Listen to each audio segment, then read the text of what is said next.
بسم اللہ الرحمن الرحیم۔ السلام علیکم۔ آج ہمارا 10th کلاس اسلامیت کی حدیث نمبر 11 کا ٹاپک ہے، تو اس کو بیان کرتے ہیں۔ الصلاۃ عماد الدین ومن اقامها فقد اقام الدین ومن ہدمها فقد ہدم الدین۔ تو اس کو ایکسپلین کرتے ہیں۔ پہلے اس کا میں ترجمہ لکھتا ہوں۔ نماز دین کا ستون ہے،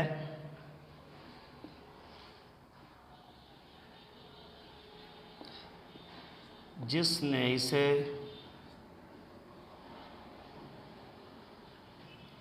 قائم کیا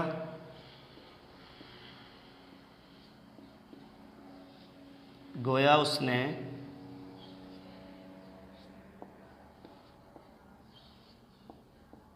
دین کو قائم کیا،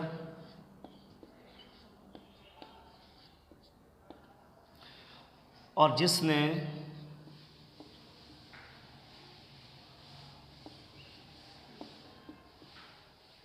اسے گرا دیا گویا اس نے دین کو گرا دیا۔ تو جی یہ اس کا ترجمہ ہے کہ الصلاۃ عماد الدین۔ الصلاۃ کا لفظ آپ روزانہ 5 6 7 مرتبہ سنتے ہیں۔ اذان میں بھی آتا ہے الصلاۃ خیر من النوم، کہ صبح کی نماز میں بھی آتا ہے حی علی الصلاۃ آتا ہے آئیے نماز کی طرف۔ تو الصلاۃ کا مطلب ہے نماز۔ عماد کا مطلب ہوتا ہے ستون، یعنی کہ بنیاد، کسی بھی چیز کی بنیاد کہہ سکتے ہیں، عمارت کی بنیاد کہہ سکتے ہیں۔ الدین دین، یعنی کہ نماز دین کا ستون ہے۔ ومن، وا عربی زبان کا لفظ ہے۔ عربی میں جب بھی واو آئے گا اکیلا تو اس کا مطلب ہوتا ہے اور۔ اس کے بعد ہے من، یہ ہے میم کے اوپر زبر ہے اور یہاں جزم ہے۔ من کا مطلب ہوتا ہے جو، یا جو کوئی، یا جس نے۔ اور لیکن اگر یہاں پہ اگر میم کے نیچے زیر ہوتی تو اس کا مطلب ہوتا ہے من۔ من کا مطلب ہوتا ہے سے۔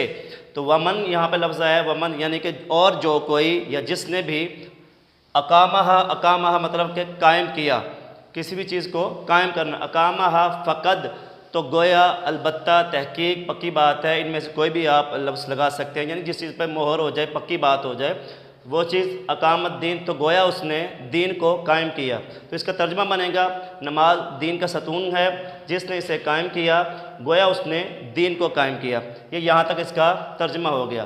آگے جی ومن، یعنی کہ اور جو کوئی، ہدمہا یعنی کہ گرا دے گا یا گرا دیا یا ڈھا دیا، یہ تمام الفاظ جو ہیں وہ اردو میں استعمال کیے جاتے ہیں، کسی بھی چیز کو گرا دینا۔ فقد ہدم الدین، تو البتہ تحقیق اس نے دین کو گرا دیا۔ یہ ہو گیا اس کا ترجمہ۔ نماز دین کا ستون ہے۔ نبی صلی اللہ علیہ وآلہ وسلم نے حدیث پاک میں نماز کو ستون سے تشبیہ دی ہے یا ستون کہا ہے۔ تو کسی بھی چیز کے باقی رہنے کے لیے یا عمارت کے باقی رہنے کے لیے ستون کا مضبوط ہونا بہت ضروری ہے۔ جیسے کہ یہ عمارت کھڑی ہے تو عمارت ستونوں پہ کھڑی ہے، یعنی کہ بنیادوں پہ کھڑی ہے۔ اگر اس کی بنیاد مضبوط نہیں ہوگی تو وہ عمارت باقی نہیں رہے گی، وہ جلدی سے گر جائے گی۔ چاہے عمارت چھوٹی ہو یا بڑی ہو، جتنی منزلہ بڑی عمارت ہو یا چھوٹی ہو، تو اس کے جب تک عمارت کی بنیادیں مضبوط نہیں ہوں گی وہ عمارت باقی نہیں رہے گی۔ تو صلاۃ کے لفظ کے بارے میں نبی صلی اللہ علیہ وسلم کی بہت سی احادیث ملتی ہیں جس میں ہمیں تاکید کی گئی ہے نماز کے بارے میں۔ نبی صلی اللہ علیہ وسلم کا ایک اور ارشاد ہے کہ الصلاۃ معراج المومنین، یعنی نماز مومن کی معراج ہے۔ تو اتنا بڑا انعام دیا گیا ہے ایک مومن کو صرف نماز کی وجہ سے۔ پھر ایک اور ارشاد ہے کہ نماز میری آنکھوں کی ٹھنڈک ہے، یعنی کہ جو مومن، جو مسلمان نماز ادا کرتا ہے وہ نبی صلی اللہ علیہ وآلہ وسلم کی آنکھوں کو ٹھنڈک پہنچاتا ہے۔ نماز کا ایک وقت مقرر ہے، نماز کسی بھی وقت ادا نہیں کی جا سکتی، بلکہ جب اس کا ٹائم ہو اسی وقت وہ نماز ادا کی جا سکتی ہے۔ مثال کے طور پر فجر کا نماز کا وقت ہے تو فجر کی نماز پڑھی جا سکتی ہے، نہ کہ ظہر کی نماز۔ فجر کی نماز کے بعد اگر سورج نکل آتا ہے تو آپ کہیں کہ میں اب اٹھا ہوں تو میں نماز فجر پڑھ سکتا ہوں، ایسا نہیں ہے۔ وہ آپ اشراق یا چاشت کی نماز ضرور پڑھ سکتے ہیں، بلکہ آپ فجر کی نماز اس میں ادا نہیں کر سکتے۔ بالکل اسی طرح ظہر کا نماز کا ٹائم ہوتا ہے تقریباً 12:45 سٹارٹ ہو جاتا ہے، جب سورج سر کے اوپر آ جاتا ہے تو اس کا ظہر کا نماز کا ٹائم شروع ہو جاتا ہے۔ تو ظہر کی نماز کے ساتھ آپ کہیں کہ میں فجر کی نماز بھی ادا کر لوں، تو ایسا پاسبل نہیں ہے۔ تو مطلب کہ نماز کے اوقات مقرر کر دیے گئے ہیں۔ قرآن پاک میں اس کا باقاعدہ حکم آیا ہے کہ ان الصلاۃ کانت علی المؤمنین کتابا موقوتا، یعنی کہ بے شک نماز مومنین پر مقررہ اوقات میں فرض کر دی گئی ہے۔ یہ نماز فرض بھی ہے اور مقررہ اوقات میں بھی ہے۔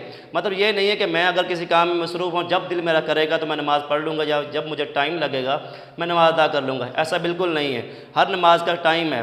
ایون صبح کے جب آپ فجر کی نماز پڑھتے ہیں اس کے بعد سجدہ بھی حرام ہے، سجدے کا بھی منع کیا گیا، آپ اس کے بعد سجدہ بھی نہیں کر سکتے۔ بالکل ایسے ہی آپ عصر کی نماز کے بعد بھی کوئی سجدہ نہیں کر سکتے، کوئی نوافل بھی ادا نہیں کر سکتے۔ تو ہر نماز کا ایک ٹائم مقرر کیا گیا ہے۔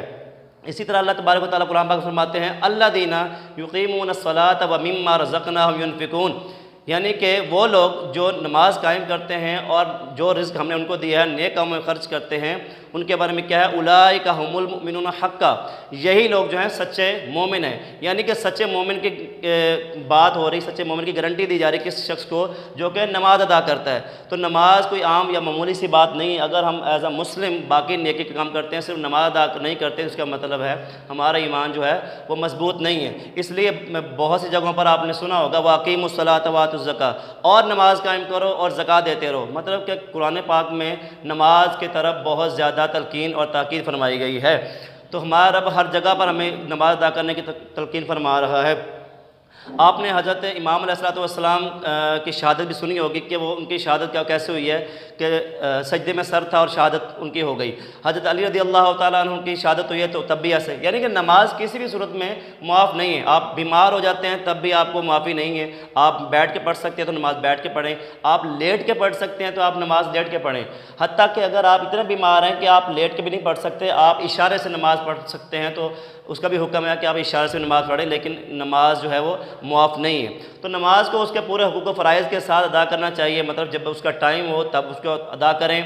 آپ نماز ادا کر رہے ہوں تو آپ کو ذہن میں یہ ہونا چاہیے کہ میں اللہ تعالیٰ کی بارگاہ میں کھڑا ہوں اور اس کو جواب دہ ہوں، اور وہ میں اس سے ہم کلام ہوں۔ تو اللہ تبارک تعالیٰ سے آپ ہم کلام ہوتے ہو تو آپ کے ساتھ جو ہے عاجزی کے ساتھ جھک جاتا ہے۔ تو یہ ہوتی ہے ایک نماز کو اس کا حق ادا کرنا، اور یہی ایک مومن کی معراج ہوتی ہے۔ تو نبی صلی اللہ علیہ وسلم نے ایسے ہی شخص کے بارے میں کہا ہے، اور یہ یاد رہے کہ یہ کسی عام مسلمان کی بات نہیں ہو رہی بلکہ ایک مومن کی بات ہو رہی ہے۔ یعنی مومن اس شخص کو کہا جا رہا ہے جو نماز پابندی کے ساتھ ادا کر رہا ہے، اس کے حقوق و فرائض کے ساتھ ادا کر رہا ہے۔ ہوپ سو کہ آپ کو اس کے بارے میں سمجھ آ گئی ہوگی۔ اگر آپ کو اس کے بارے میں کچھ اور بھی انفارمیشن چاہیے ہو یا کچھ معلوم کرنا چاہتے ہوں تو ہمیں کمنٹ کر کے بتا سکتے ہیں، یا آپ کچھ اور چاہتے ہیں تو اس کے بارے میں ہم کمنٹ کر سکتے ہیں۔ آپ کو یہ ویڈیو کیسی لگی، لیکچر کیسا لگا، تو براہ مہربانی اس کے بارے میں کمنٹ کیجیے گا، اور دی لرننگ ہاؤس چینل کو سبسکرائب کیجیے گا۔ ملتے ہیں اگلی ویڈیو میں اگلے لیکچر کے ساتھ۔ السلام علیکم ورحمۃ اللہ۔